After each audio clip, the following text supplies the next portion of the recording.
Okay, so it's already time. So welcome to the last lecture from Effective Software. Today we will conclude the Java part with the memory management. You should already know that memory management is one of the components which affects the performance of your application in case of Java virtual machine. We will look to the properties of automated memory management, which is part of JVM, and generational concept, how reachable objects are identified. There are a couple of options, and generally design architecture of garbage collectors. And then we will focus on two combinations of garbage collectors, parallel collector and garbage first collector. There exists more, but these two are used most often today. So you should know how they works and how you should tune them. So let's start with the general concept of automated memory management. It has some advantages. It should not cause any crashes, which you can observe in your C application, where you easily can free some dynamically allocated memory and then use it, and it will optionally crash. So that's not possible when you use automated memory management.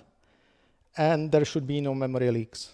Nothing is lost. Simply if there is no reachable object, it should be removed from the memory automatically.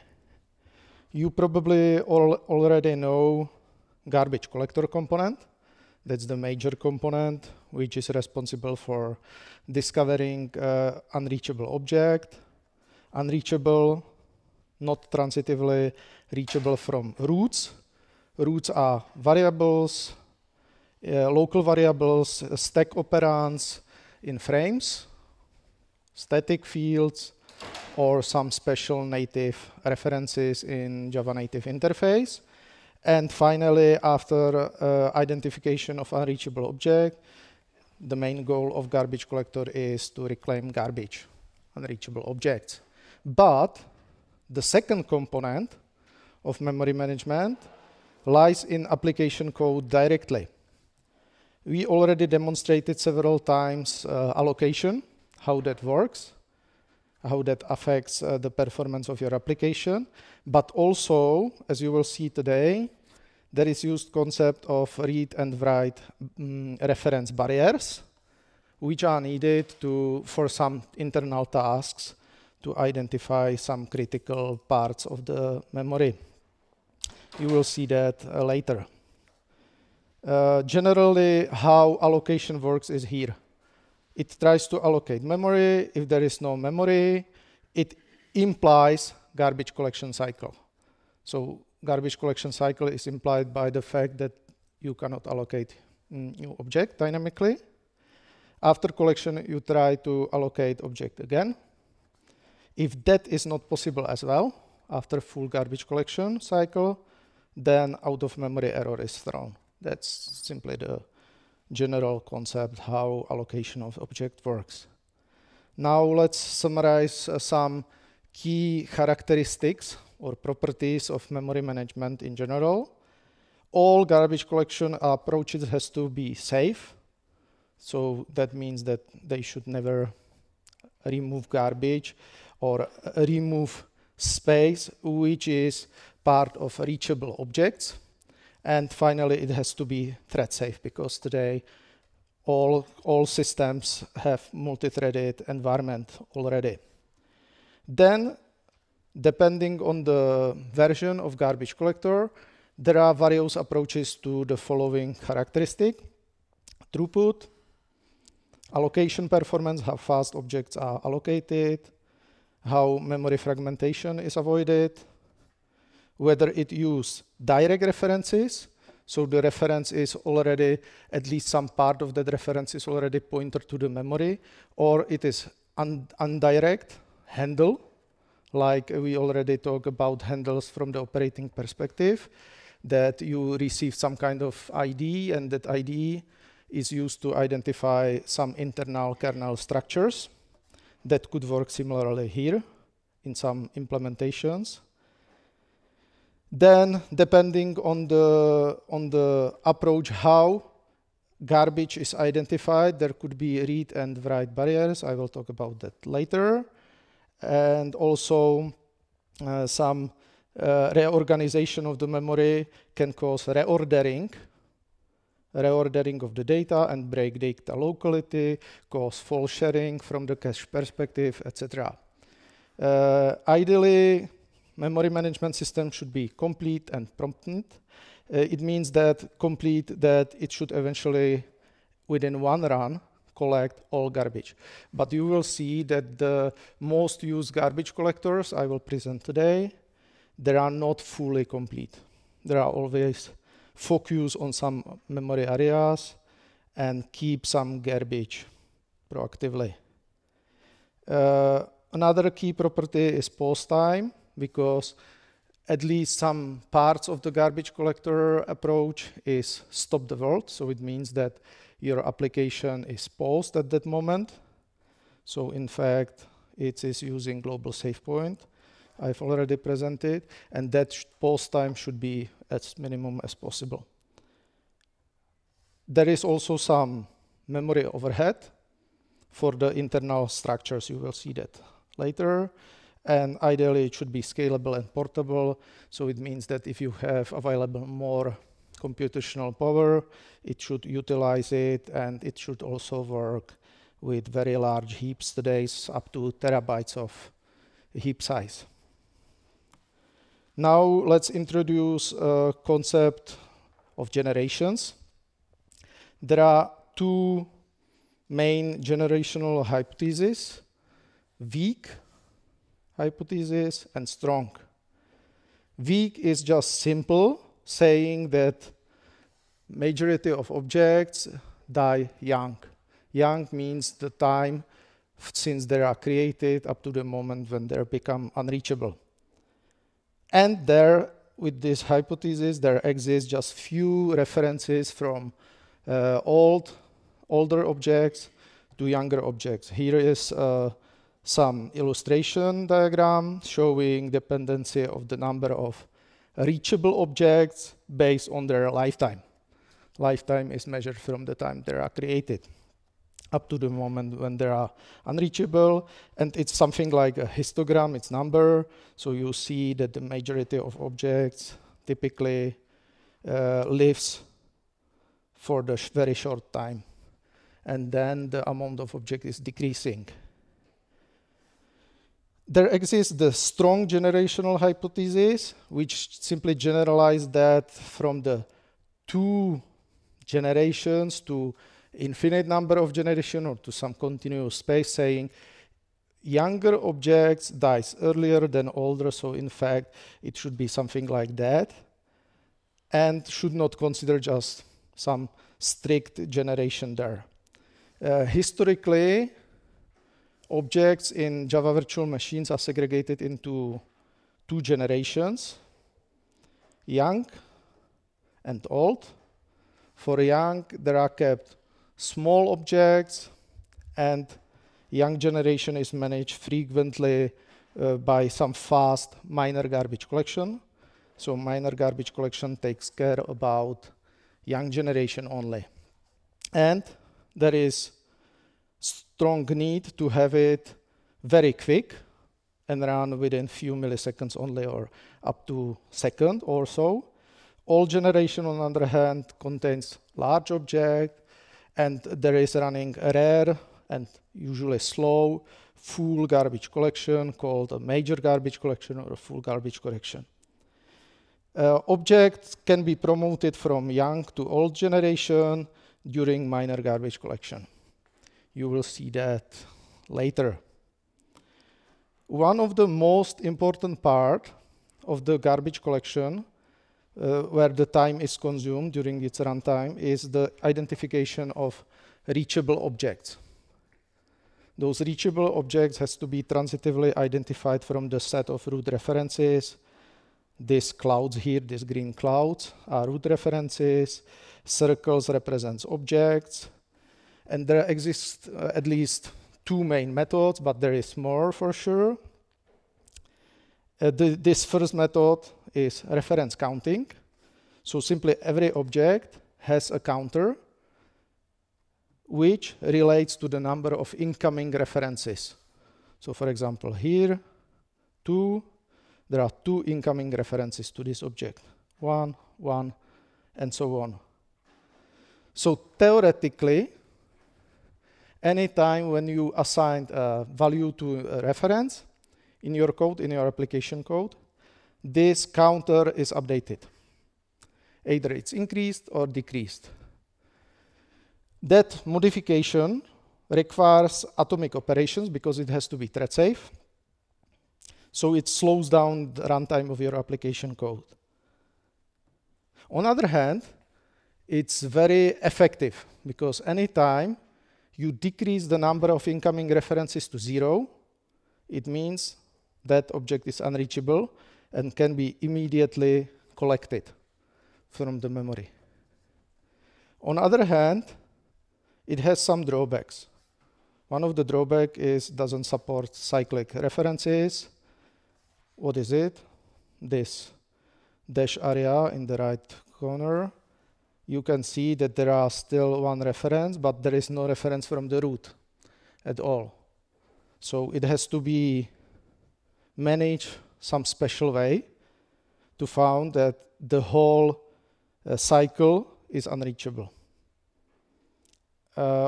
Another drawback is that all this increase, decrease of the reference counter cause polluting of the cache.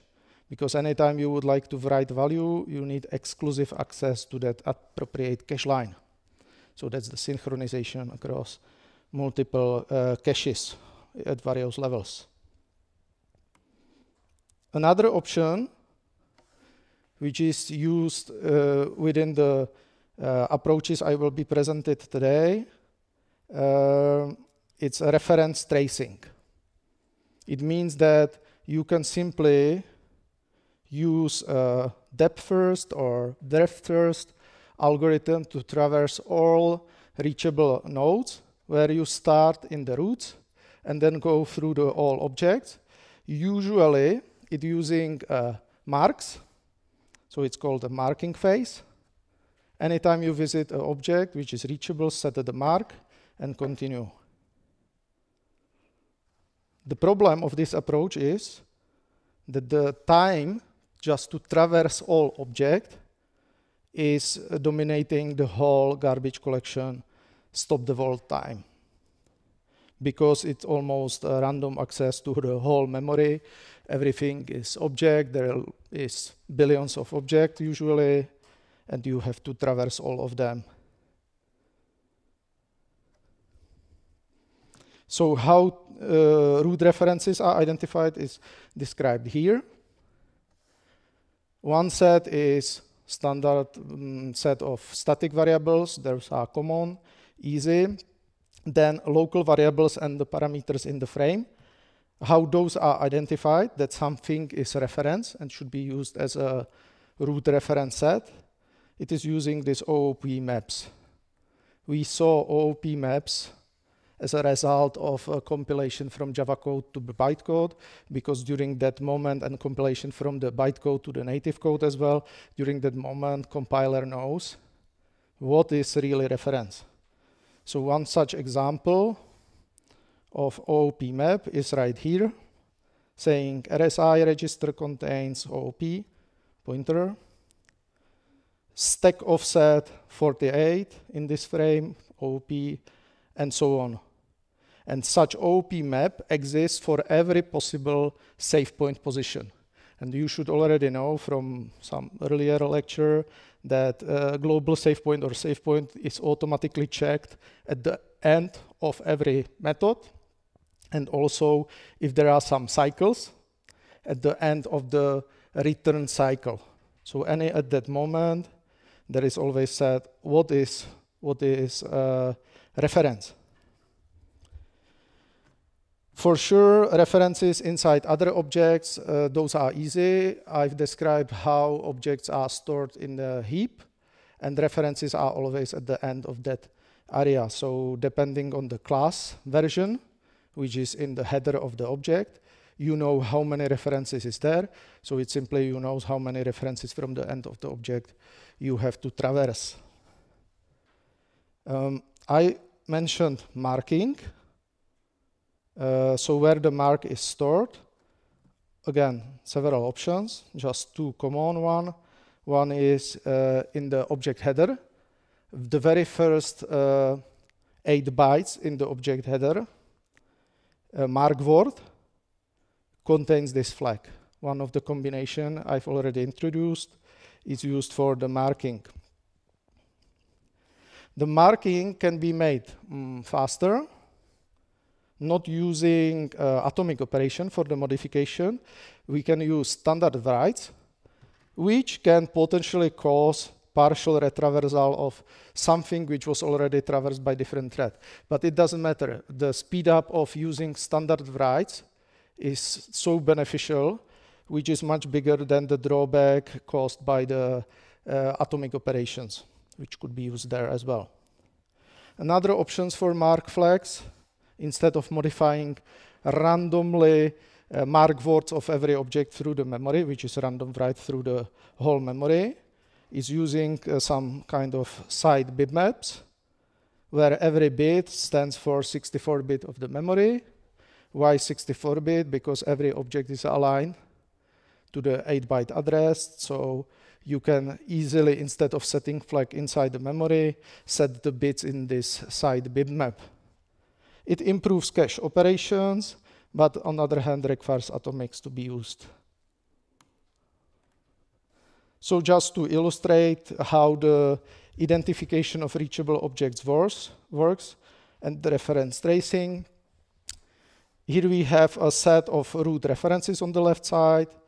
Black boxes are reachable objects, red are unreachable. It starts the algorithm here, goes to the first object. If it is depth first search, it goes down, marks it, return back, take another one, mark, and so on. And unmarked objects are considered as unreachable. Easy.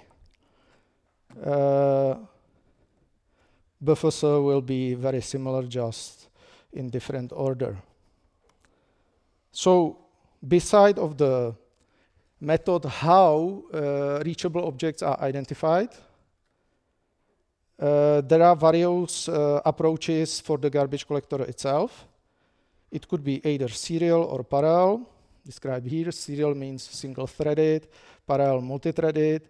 Nowadays, I think serial is still supported, but no one is using that, in fact, because parallel one is faster.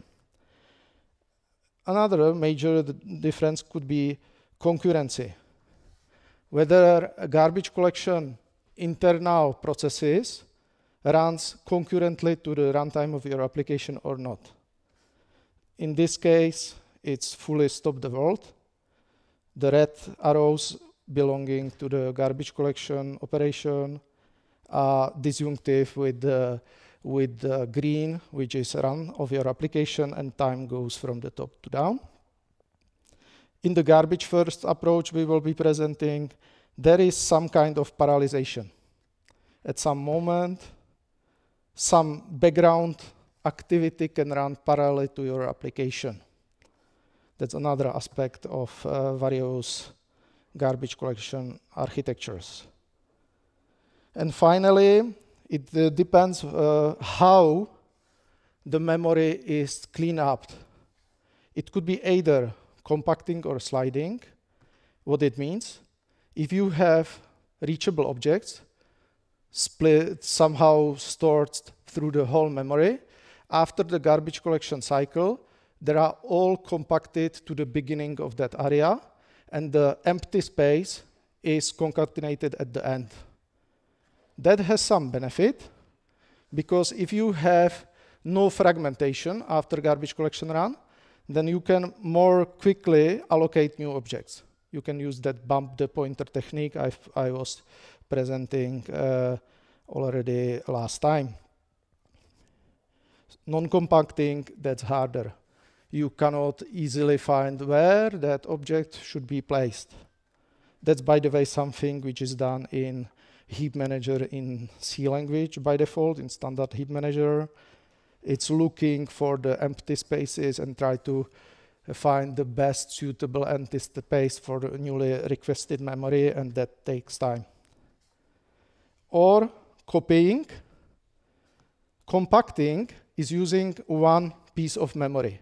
And within that same piece of memory, objects are compacted to the beginning, so copied to the beginning of that area.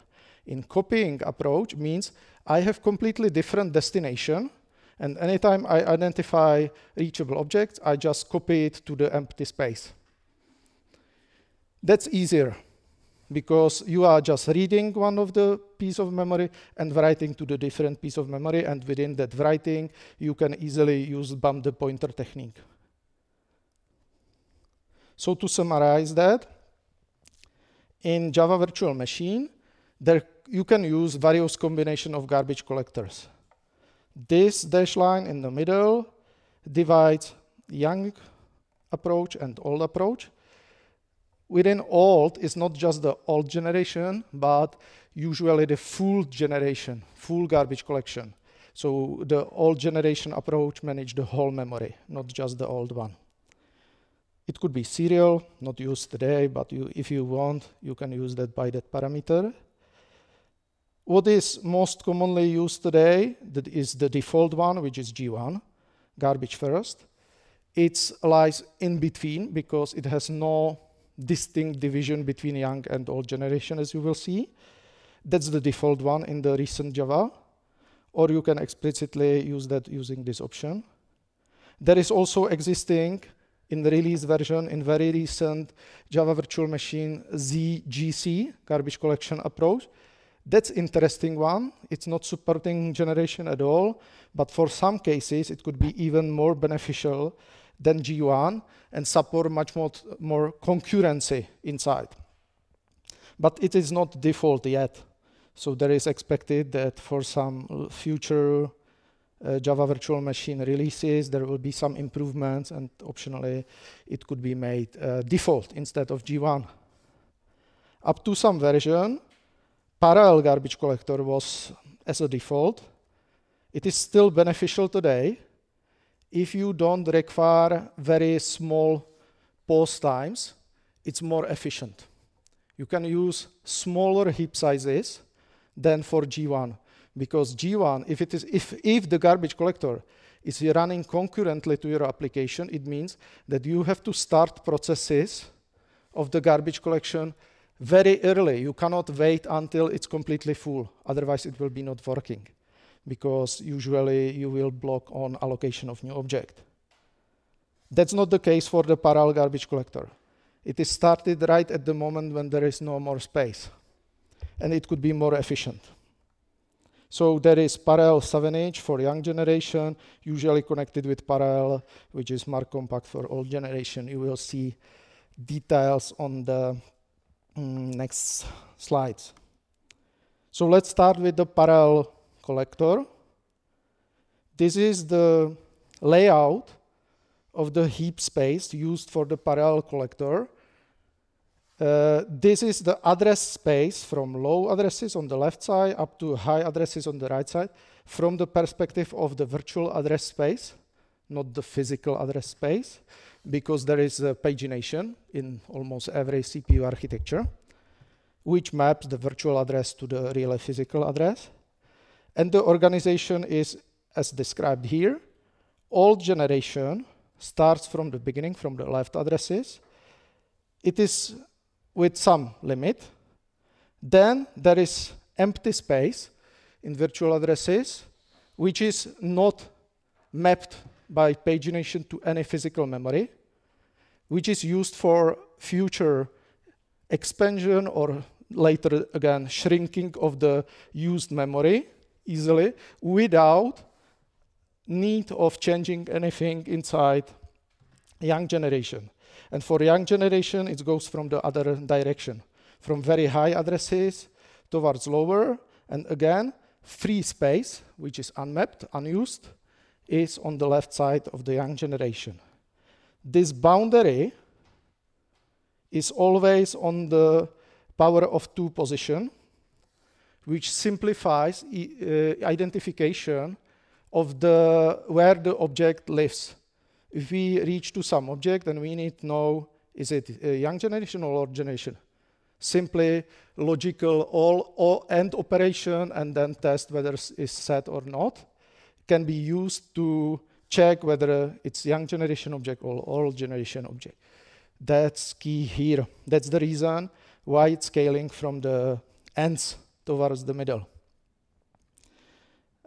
And the young generation is further divided into Eden and 2 survivor spaces in case of garbage collector, of parallel garbage collector. You will see that later.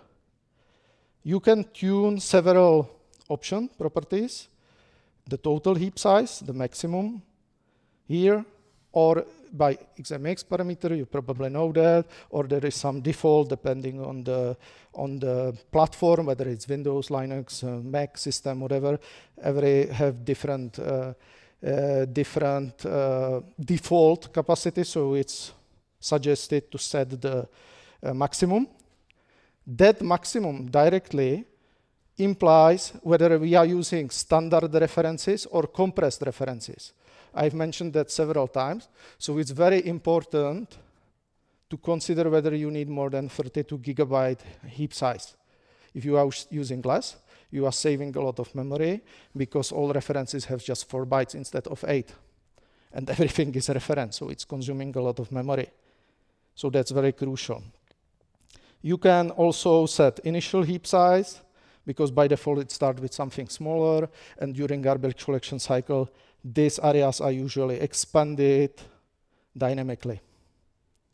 You can also set a ratio between young and old generation, and also size of survivor spaces, but usually that works well with the default adaptation which is inside. So usually you need to set the max heap size. That's crucial. So we already talked about TLB several times, thread local allocation buffers. Those TLB areas are inside Eden space. So young generation has Eden and 2 survivor spaces.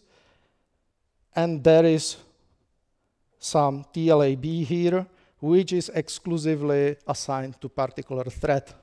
So allocation of object inside that area doesn't require any synchronization because it's exclusive to that thread, and BAM the pointer is used.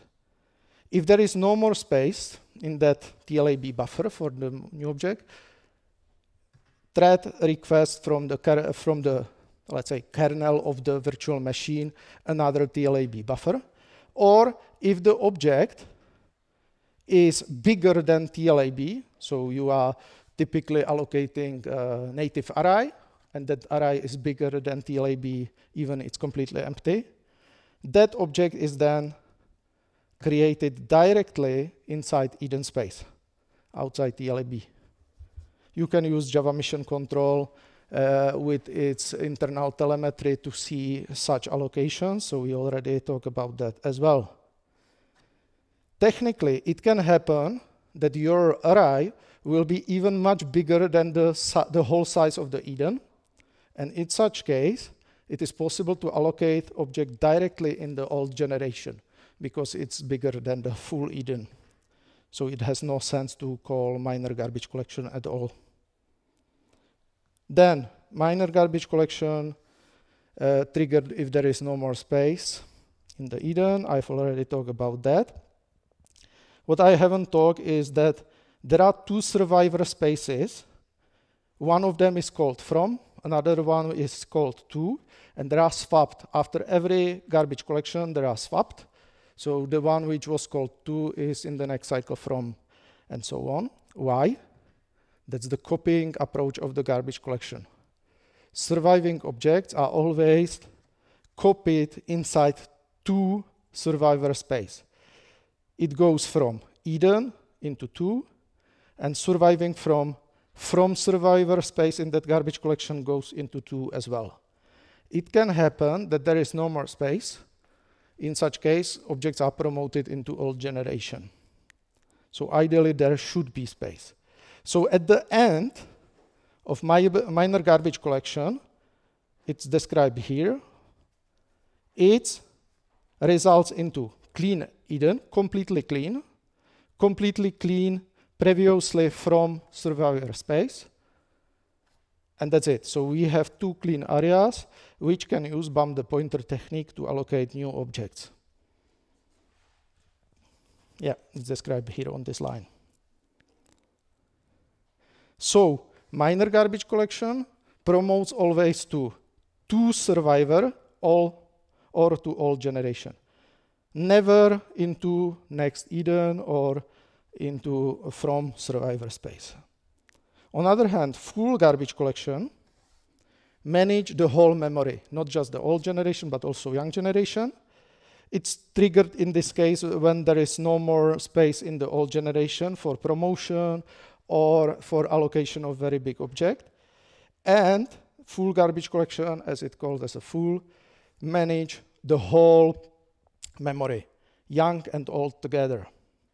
And it results into completely clean young generation. Both survivor spaces are clean, Eden is clean, and only old generation is used in this case. Okay, now what is the issue here? We, as described before, we need very efficient minor garbage collection because we expect that it will be running frequently, usually several times per second in your application runtime. But as I've mentioned, one of the key phase is identify reachability of the object. And if you traverse all objects, it will be extremely slow because you have to traverse also objects in the old generation, and if you have billion of objects, you have to go through all of them. So how we should make the minor garbage collection fast? The approach which is used in parallel garbage collector is called remember set. A remember set is a special set to track references from old to young. So let's illustrate on this image. So we have old generation on the left side, young generation on the right side. We have some references going from root to old. Those are not important for us at this moment, but we have also some references going straight to young. Fine. But at the same time, there exists a couple of references, in this example just one, which goes from the objects which lives in the old generation to the objects which lives in the young generation. So if we are able to work with this remember set, then we need trace only the objects in the right in the young generation. We start from the root reference set. If that root reference is pointing to the old generation, discard it. Don't do anything. If it points to the young generation, do the tracing. From the objects goes only to the targets which also lives in the young generation. And also include references from this remember set. It's described here. And that's the reason why the boundary is always power of 2. Because by this bit operation, you can quickly identify, yeah, we need trace, don't need trace, it's outside, and so on. So, okay, so that's the remember set basic. There are a couple of options how to implement remember set effectively. The option which is used in Java virtual machine for the parallel garbage collector is a card table structure, which is some kind of compressed remember set. The whole heap area is divided into these half kilobyte chunks, which is 8 cache lines if cache line size is 64 bytes. And for every chunk, we have one slot in this card table. Card table for the efficiency, for the effective implementation, is implemented as a byte. So every card position, card table slot, is 1 byte. It avoids expensive bit operations because those bit operations then will require read, update, write operations which are slow. So we are using standard writes to track that. And implementation detail is that the dirty card is marked as a 0, clean is some different number than 0. Dirty means that area, half kilobyte chunk, can potentially contain reference to young generation. So it has some non-zero false positive rate. It could be without false positive, but if there is more objects, usually smaller than half kilobyte, which is the case, it always has some false positive. On the other hand, if it is marked as clean, there is no false negative. It means the whole area, all objects which are inside that half kilobyte of memory, has no references to young generation. This sizing implies that if you have heap size 100 gigabyte, it implies that we have 200 megabyte card table size, which is about 0.2% of the memory overhead, which is not bad. Another computation, one cache line for this card table, because if it is standard 64-byte cache line size, 64 multiplied by half of kilobyte, you have 32 kilobyte of heap. So inside one cache line, there is card table part, which is related to 32 kilobyte of heap size. And now, how this remember set in the form of card table, compressed one, is used. It is using write reference barriers. So anytime inside the code there is a modification of reference, of some reference, there is additional code added which sets dirty flags. Never clean, always dirty. Clean is set during the garbage collection mechanism. So how it works? There is no need for tracking for newly allocated objects, because you know newly allocated object is already stored in Eden. We are not interested in tracking references from young to young. Not interested, so nothing is needed for newly allocated object. On the other hand, for standard objects, then simply inside the card table pointer, object address, divide or use this bit shift operation to the right side 9 times. Why 9 times? Half kilobyte, 9 bits right. You have index, and on that position set 0.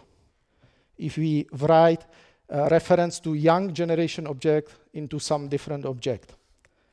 If we are writing reference to the array, because that array could be extremely huge compared to standard objects, we are tracking really the position inside that array, not the beginning of that address, object address. It's imprecise, this mechanism, but on the other hand, it's quite fast. If there is no condition, you simply write 0 and that's it. In many cases, there is always already 0 because it was marked by some different thread.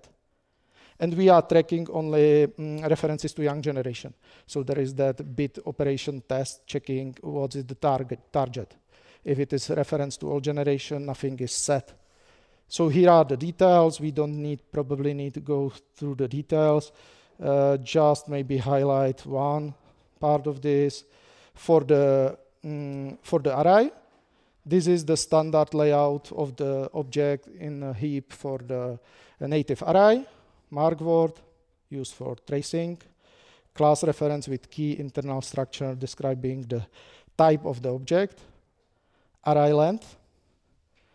In our example, I'm using the standard OOPs, so heap size bigger than 32 gigabyte. So there is then padding because 4 bytes are not used. And every reference has 8 bytes to have it simple here. So what about the case, how the native code looks like? If we are writing non-null reference, because if we are writing null, fine, we don't need additional code. That's easy. And we are writing value reference from AX register to the array, which starts with the R10 register, the base address, that's the pointing here. And index in the array is EBP register, which is simply index of the element in the array here. So how it works? EBP index is passed to some temporary register R11. Bit shift to the left side. Why? If we are pointing to the index position 1, we need know, okay, the size of the reference is 8 bytes. So we need multiply it by 8. The fastest operation is shifted 3 bits left. So we have offset from this area. And then this is load effective address. Probably you know that from different architectures into R11. Static offset 18 hexa. Why 18 hexa? The gray area. So the very first one is starting 18 hexa from the beginning. R10 is the beginning of the object itself. R11 is our offset and 1 is not used. So we have here our effective address where our pointer should be stored. That's happened here. Move AX register into position of R11. And this last 3 instructions is the mechanism of the card table. So we have the real address because it's array. Shift right 9 bits, so divide by half kilobyte. This is the start address of our card table, which is fixed for the respective heap size. And then we set dirty, move 0 to that address. That's it. Very same, it works for the standard object. It's much simpler. Let's move to the next slide somehow.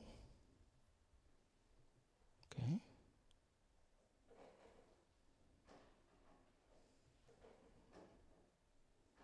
For some reason it's not moving. So that is slide 17. Okay, so and it start again. Go to the 17. 15.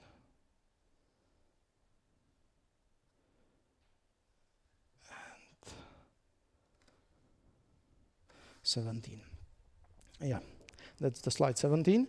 So there is no optimization for multi-reference writes into the same object. So anytime you are writing a pointer to object, there is that write the dirty 0 to that map.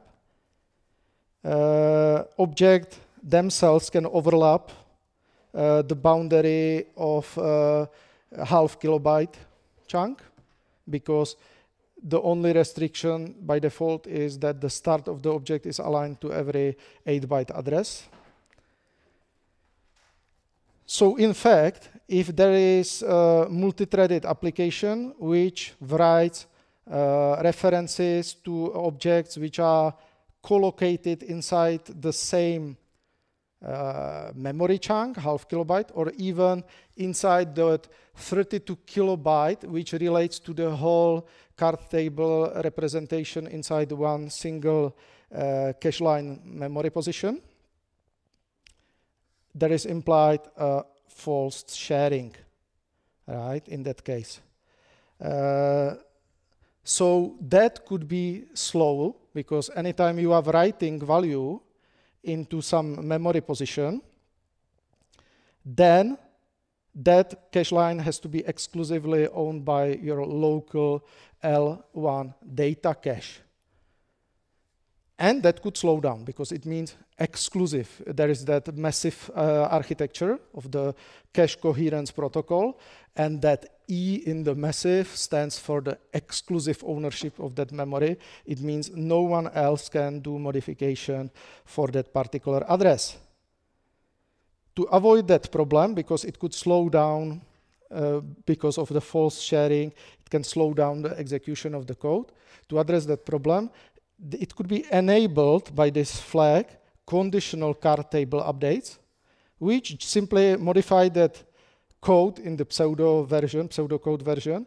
Just check whether there is already 0. If there is 0, do nothing, because reading can be done in parallel from the memory.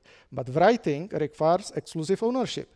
So we can easily read whether there is already 0. If there is 0, we don't need write. If there is no 0, let's do write. For highly contented reference updates with multiple threads, it can speed up the runtime of your application even 7 times. It depends on the objects which you have, what memory size you have, etc., because everything is finally related to the cache operation on the cache level, whether there is fault sharing or not.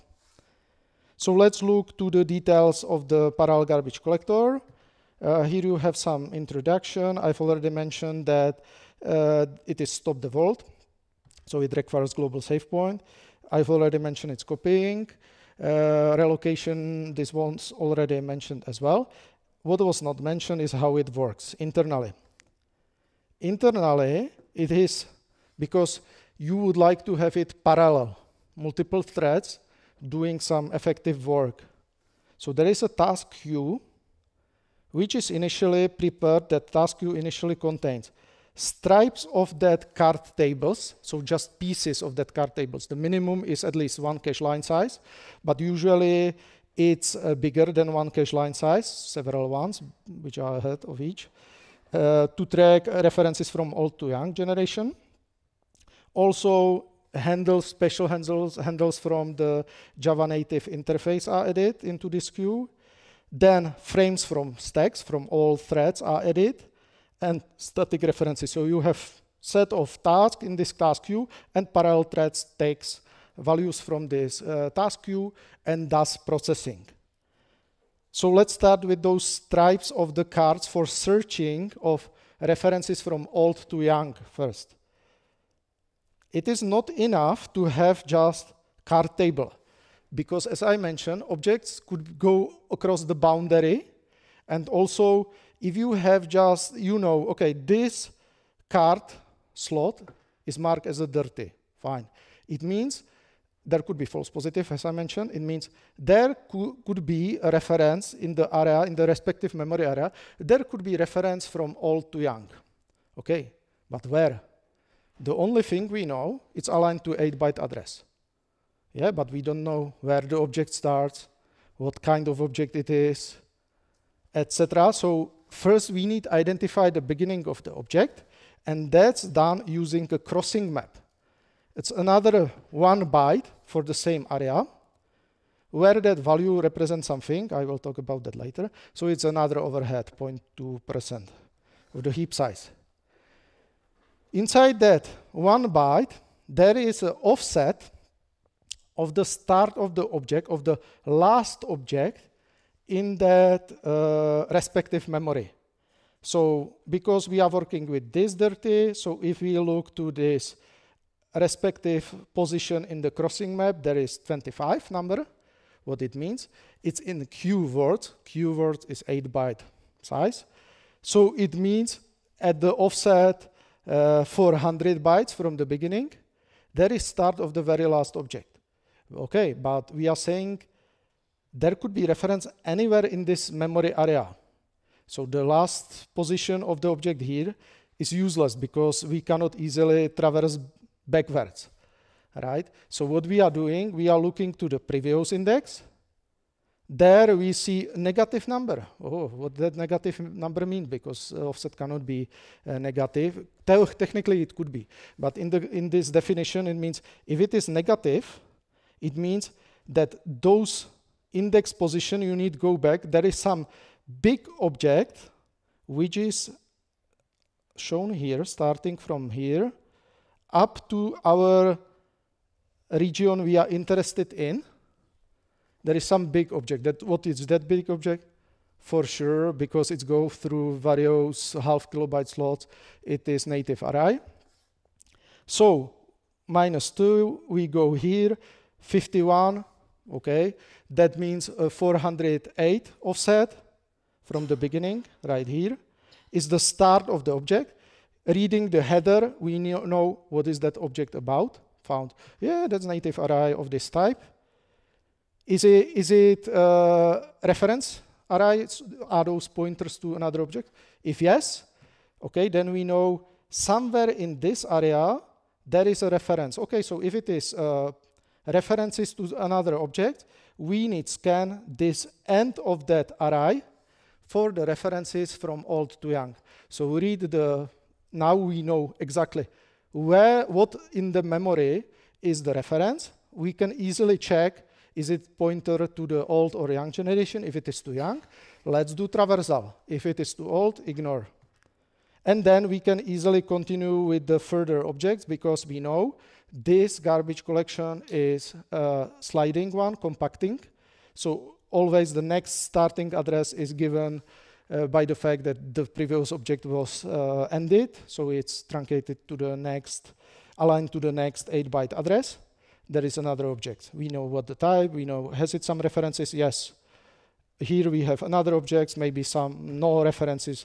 And by that approach, we can easily scan all objects which are either ending in this area or starting in this area or are fully inside. So that's the idea of crossing map. So there is a depth-first approach, processing these references, and then for every reference, it looks to the target. If it is in young generation, if it is in old, we are ignoring it. And if it is special marked bit, it's on the next slide, it can contain forwarded object address. Because if some different thread already moved the previous object to the to survivor space or to old generation, we need update all references pointing to the old object position. So to know where it is, we know it by using forwarding object. How it works, the mark word has this two lowest bit combination 1-1, which means mark, and also the higher bits is the forwarding address. It's the new position of the object which was already copied by someone else. Why we can do that? Because object position is aligned to 8 bytes, so we have at least 3 bits here available for our marking. So the reminder can be used as an address. So during that traversal, we are automatically updating references in other old objects or young objects if the target was already a young object and it was moved, either promoted to old generation or it fit to survivor space. If the target is not marked yet, so it doesn't has this 1-1 on the lowest 2 bits, it checks the age. That's another combination I've already described some time ago. There is age which is automatically incremented every time object survives a minor garbage collection cycle. So if we know that the age of the object is lower than the tenuring threshold is a constant which says, okay, I've already copied this object several times, do not copy it furthermore, move it to old generation, even if there is space. So if the age is lower than the threshold and we have space in the to survivor space, let's copy the thread which is doing processing of this job, copy immediately the object itself to the new position in to survivor space in order to get own exclusive area, again, like a TLAB, thread local allocation buffer, there is used PLAB, that stands for promotion local allocation buffers. Same thing like TLB. In this case, it's much smaller, 2.2, because usually survivor size is smaller than Eden space, but can be configured. So you have exclusive, that thread has exclusive area for promotion of the objects and then ask for a new PLAB buffer. If there is no space in that to survivor, all object is older, we are directly by that thread, working thread, copy objects into old generation, again using promotion local allocation buffer, which is even smaller, but again configurable. And then after the object is copied, it marks the previous object position in Eden because we are using copying approach, not the sliding, with the header using this forwarding address. So new position of that object is marked in the previous position. Using compare and set atomic operation, that's crucial. If it fails, it means, okay, some different thread does copy of the object as well. In that case, revert, remove that object I've copied and reuse already marked forwarding address as a new reference. deallocate, yeah, it's mentioned here. If it is success, increase the age of the object and queue furthermore references from that object, which goes to the young generation, not to the old one. And that's it. That's the mechanism. So you have multiple threads doing this processing of task queue in parallel. That's the depth-first search algorithm, where the object during the search, during the marking, you immediately copy the objects to the destination, either to old generation, to space, update it with forwarding address, other threads, reaching to the reference to the previously known position of the object, finds, okay, it's forwarded, copy and update the references. So there is a parallel approach of traversal, copy, and also update of existing references, just to young objects. Within that scan of card table, we need to go through more objects, but that area is just half kilobyte, not let's say 1 gig or 100 gigabytes of the heap size. You aren't going through the all memory, just a couple of objects contains references to young generation. And also, as mentioned here, because nowadays computers use non-uniform memory access approach, all this PLAB, either for 2 generation or into old generation, are NUMA aligned, every time local to that CPU. So that was minor garbage collector of the parallel garbage collector. Now about full collector, major one, or the full. It is using parallel mark compat approach. It is not copying anymore because you need even more memory. It is sliding compaction inside old generation. It doesn't need additional memory. And there are 3 phases: marking, summarization, and compaction phase. Marking phase is parallel, initiated from all routes. In this case, we don't need that sets. We don't need that sets tracking old to young. We can work with simply everything because we need to go through whole the memory. So initiated from all routes and go depth first search through all references through the whole memory. And anytime we find that that object will survive and is reachable, we are collecting information about that object into respective region data. I haven't said yet that the whole heap is divided into several regions. In this illustration, I have 5 regions from R1 to R5, but that's just for simplification. In the reality, there is thousands of regions, usually 1024 or 2048, depending on the size. And the green, this small boxes represents objects, green represent reachable objects, red unreachable. So anytime we are traversing, we found green, we are collecting information about object start address, it's reachable, what is the size object, and so on, and store it into adequate region data. So there are some additional data structures for every region for collecting this corresponding data. After completing this initial parallel marking phase, there is this serial summarization.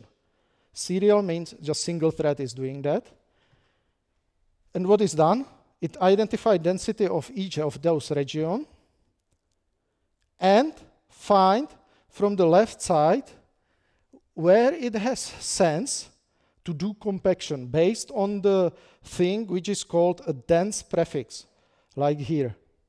Dense prefix is saying if it is, let's say, simplify that, if it is more than 60% occupied, it has no sense to do a compaction because you will be copying a lot of objects. If it has less, like half, okay, start there. So it's identify index of the region where on the left side there is not enough garbage to have sense to collect it. On the right side there is enough garbage to do the compaction. Moreover, not only identification, not to only summarize the, let's say, occupancy of each region, sort it and find the occupancy which it has sense to start. It also, based on the data inside those region additional structures, it identifies what is the destination for every object, where it should be copied. And the idea is to copy most right objects to the most left side, and so on.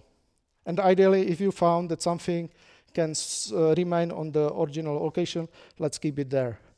After this summarization phase, there is a parallel compaction, which simply takes the regions where it has sense to work, divide them among threads we have available, and every thread is working on that exclusively on that assigned regions, and that's the copy.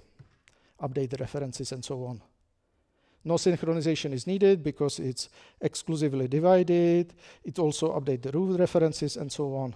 So finally, at the end, the young generation is empty completely, Eden, both survivor spaces, and the old generation starting from that dense prefix is compacted to the right side. So there is this huge empty area, which is used then for the PLABs, for the minor garbage collection. Why there is that dense prefix?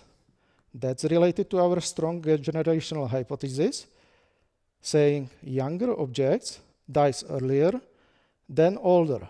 So the idea is here that after several full garbage collection cycles, those older objects goes to the left side of the old generation because there is high probability that they will survive further generations, so do not do compaction. And also, if it is at the very right side, it means that it's youngest in the old generation copied to the most left side there. So the dense prefix idea is to avoid some costly copy operation, because if we say it for some average application, 50% of full garbage collection time is needed to clean 82% of the full heap, because it's completely garbage and you don't need copy it. On the other hand, to reclaim additional reminder to 100%, it's cost exactly the same work, because you have to copy a lot of surviving objects and still compact it, and it's very not efficient. So the idea is to speed up parallel or full garbage collection to ignore objects which lives on the left side of the old generation, which has probably a lower probability to survive.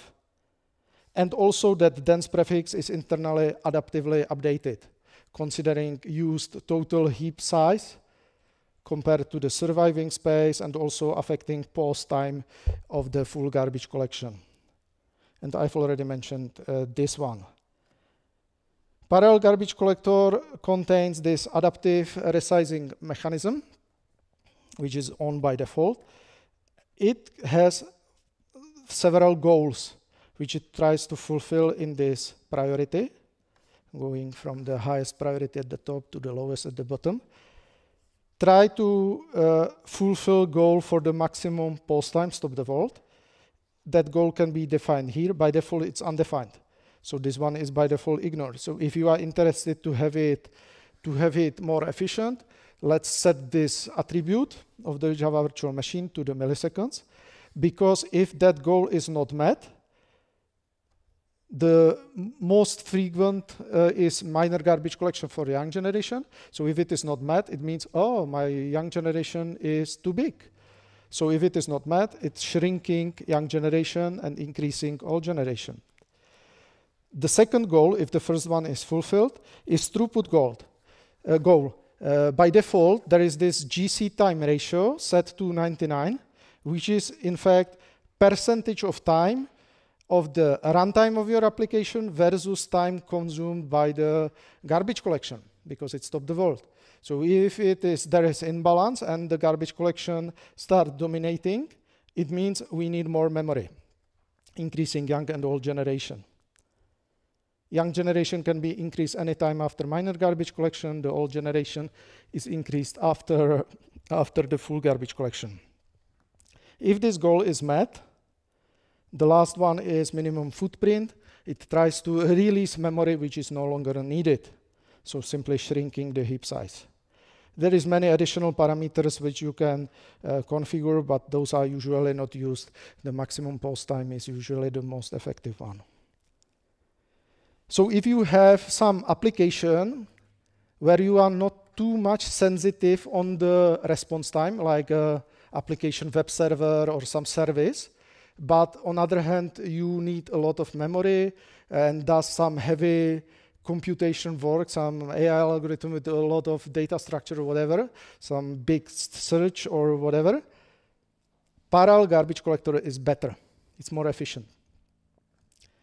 On the other hand, if you have service-oriented application or web server where you are sensitive to the response time, garbage first, the default garbage collector, is your option because it tries to minimize the post time while utilizing much more heap, much more like 2 times more than parallel garbage collector. It's a dynamic generational collector. Garbage first, because you will see that there is also that concept. First focus on the part of the memory which have the most garbage, then focus on other.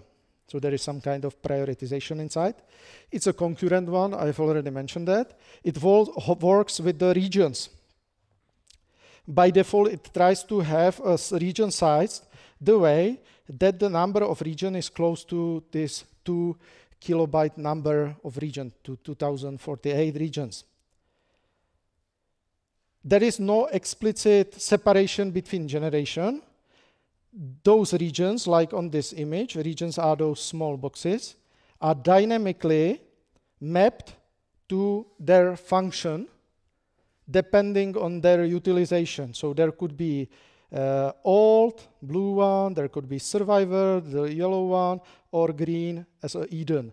So then the young generation is defined as a set of various regions belonging to that Eden attribution. And so on. Survivor are also belonging to the young, old is the blue ones. It's compacting, so it enables bump the pointer. TLAB comparent set is used, so everything is applied the same way as for the parallel garbage collector. It's copying because it's always promoted into the empty space. So you have always some empty regions, and those are then set as a survivor space or as an old space and utilized for the object allocation. On the other hand, because we have those regions, so region size is finite, usually up to several tens of megabytes, depending on the total heap size, you have trouble with the big objects, which doesn't fit the region. It's even more constraints, not to the object sizes which are bigger than the region size, but to the object size which has size at least half of the size of the region. And those objects are called as a homogeneous objects. So we need to track homogeneous regions, ideally sequences of empty, the gray area, which can be used for allocation of very big native array usually. So that it maintains internally sequences of free regions, which are maintained automatically during their change of usage. Here you have a list of activities inside first garbage collector. Minor, okay, you can imagine, takes care about young generation. Full, okay, takes care about everything. But it contains also mixed. Mixed is special run type inside activity inside garbage first. And in ideal world, you are interested to have as many mixed garbage collection cycles as possible, because full garbage collection cycle is fully stop the world, and you don't want to have stop the world. Mixed is running at some phases in parallel. There are some parallel activities inside these higher level activities which requires global save points, so stop the world. That's the initial marking phase. It's parasitate on previous already stop the world, so after previous compaction, copy of the object. It does initial marking, then the final marking with the data counting is also running in global save point. Copy of the data must be done in a global save point, because if you are manipulating data on the heap, your application cannot run, because you will be reading invalid data, you can modify data, and that's not good. On the other hand, concurrently with multiple threads, there could be remember set refinement, marking phase with the appropriate write memory barriers, and the cleanup. If you are cleaning up the whole regions, that could be done fully concurrently. And as I mentioned already earlier, one of the major part of the garbage collection time is the identification of reachable objects, and the identification marking is done concurrently. That's the key benefit here. Copy is not done concurrently in this case, but the majority of the time is spent of the random traversal of the whole memory and find what should be done, and that's done concurrently in this case. The major benefit of garbage-first garbage collector is that there is controlled post time. Why? In case of parallel garbage collector, you can set the goal for the max post time, but that affects only young generation size. Full garbage collection always goes over. So if you set 10 millisecond maximum post time, because I need a response time slightly above 10 milliseconds, so I can give 10 milliseconds to garbage collector. But if there is full garbage collection cycle, you have trouble. It will block your application for usually on heap, on large heaps, usually for a couple of seconds, like 2 seconds to clean half terabyte of a heap. That's unacceptable for the services. In this case, maximum garbage collection post time controls how big will be this mixed phase. So, and that mixed phase works on young generation plus some part of the old generation. And that some part is adaptive. So if I have 10 milliseconds, I spend just 1 millisecond on young generation, then I have 9 milliseconds, which I can utilize to manage my old generation, at least partially. And then next time I will manage another different part of the memory. On the other hand, the major drawback of G1 garbage collector is work with the larger objects. So it's not good if you have data structures utilizing usually the native arrays which are big, because those are considered as those homogeneous objects, and that implies full garbage collection, and that's fully stop the world. Nothing is concurrent. By the way, it's default from Java Virtual Machine 9. Like parallel garbage collector, it tries to do some optimizations inside using remember sets. In this case, in case of parallel garbage collector, remember set was tracking old to young references. In this case, we are tracking incoming references to particular regions. So if we have 2,000 regions, we have 2,000 different remember sets, and every region is tracking own incoming references. It could be old to young, if that region is young, or old to old, if that region is old. Because we have that huge number of remember sets, it has much higher overhead, typically 5% heap overhead. So if you have, I don't know, very popular are nowadays some cloud web services where you can easily spin up computational machines, some virtual machines with some given memory, and usually you start there a single process aside of operating system and would like to consume the whole memory. But if you start that virtual machine with, let's say, 1 gigabyte of RAM, you cannot assign 1 gigabyte of RAM to that process, to the heap size, because kernel, the system itself requires something. Then virtual machine itself requires memory, even for the code, and also for this overhead data structure. So finally, you will find, in case of 1 gigabyte RAM, I can provide there only, let's say, 705 50 megabytes as a heap size, because a reminder will be consumed by something else to avoid a sick kill from the operating systems. There is also this precompiled write barrier similar to the parallel garbage collector, as I mentioned before, to optimize how this is managed dynamically during the runtime. What is important here, that in case of card table structure, it was updated immediately. In this case, this is updated asynchronously. Not to have complex code added as a write memory barrier. It's simplified, and there is that concurrent thread doing the refinement of remember set, as mentioned on the previous slide. So let's go through the minor and mixed garbage collection. The only difference between minor and mixed garbage collection is that the mixed works with the whole Eden or young generation, which consists of Eden and from survivor space.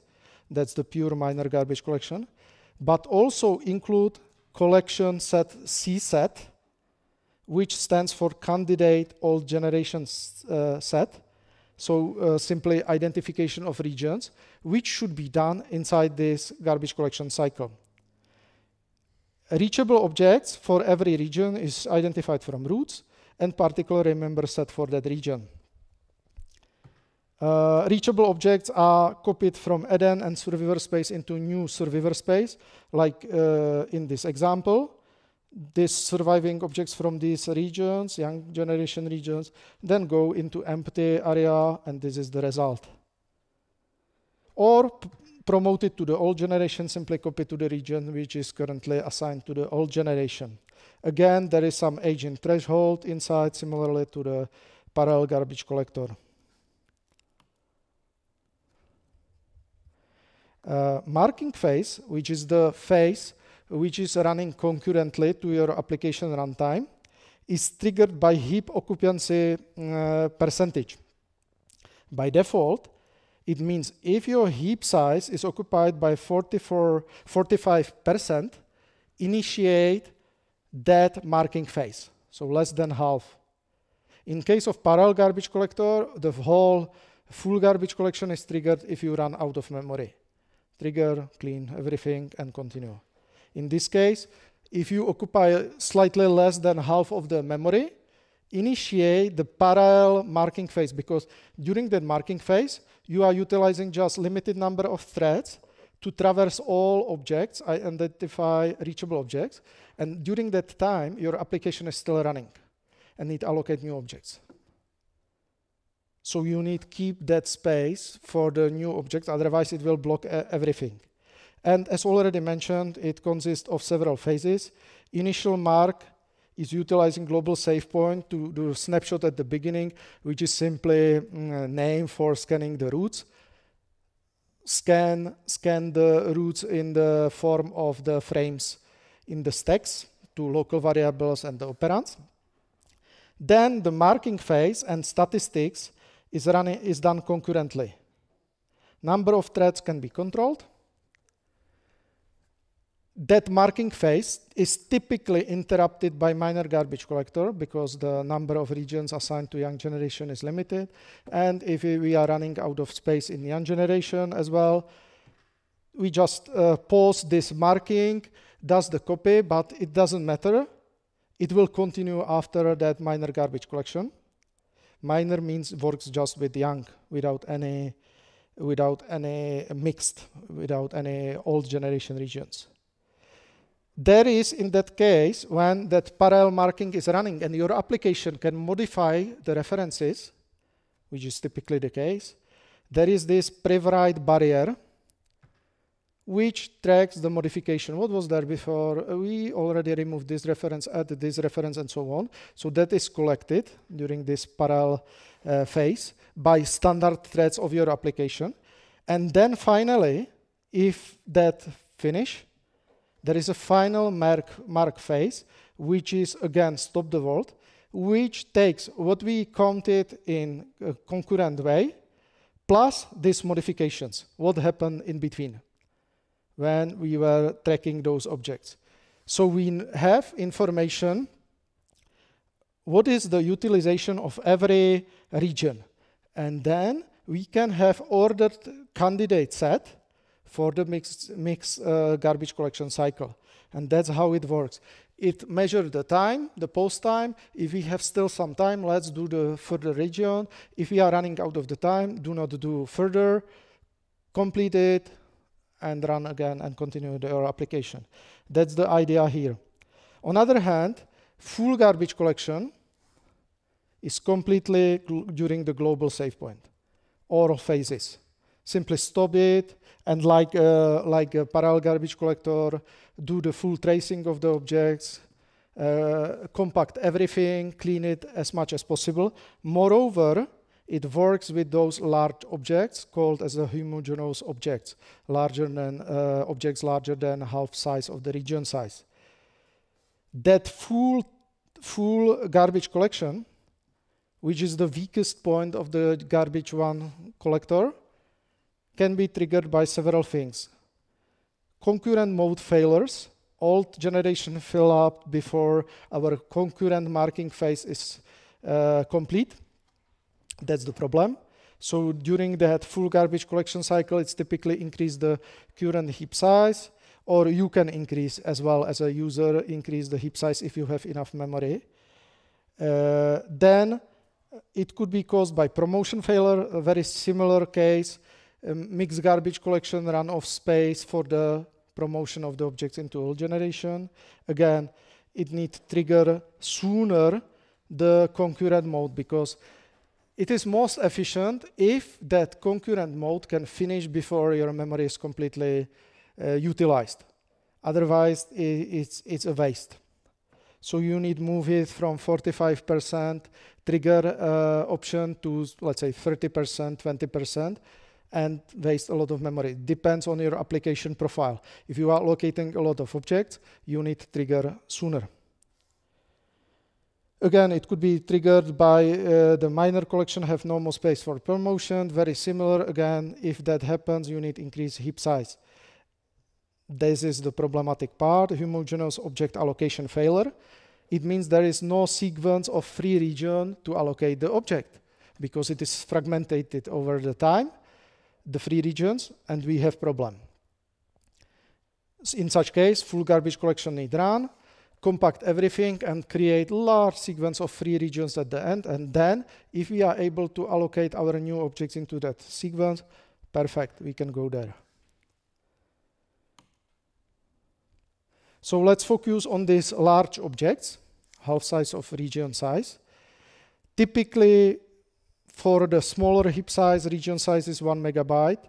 That's the minimum. It's not going under. So it means if your object is smaller than half of megabyte, fine, it can fit.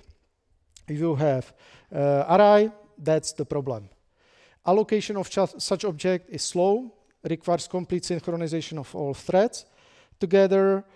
Moreover, it wastes memory in the regions, because in the last region, if you have, let's consider we have region size 1 megabyte, our object is 1.5 megabyte.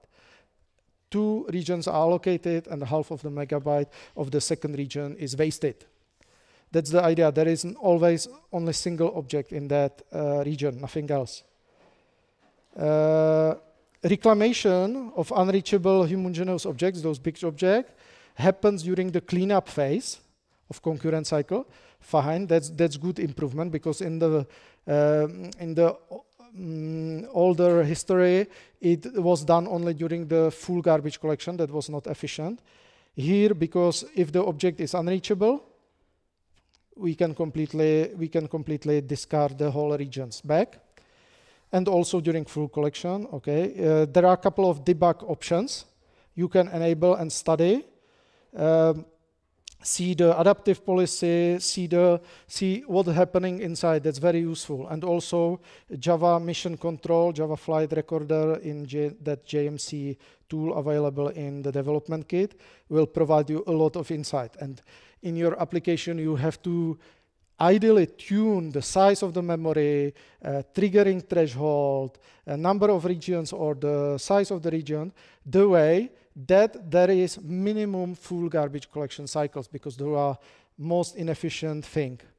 And if you found that your application requires a lot of memory, to fulfill this goal, then you have to consider go to the parallel garbage collector, which is from the memory consumption much more better.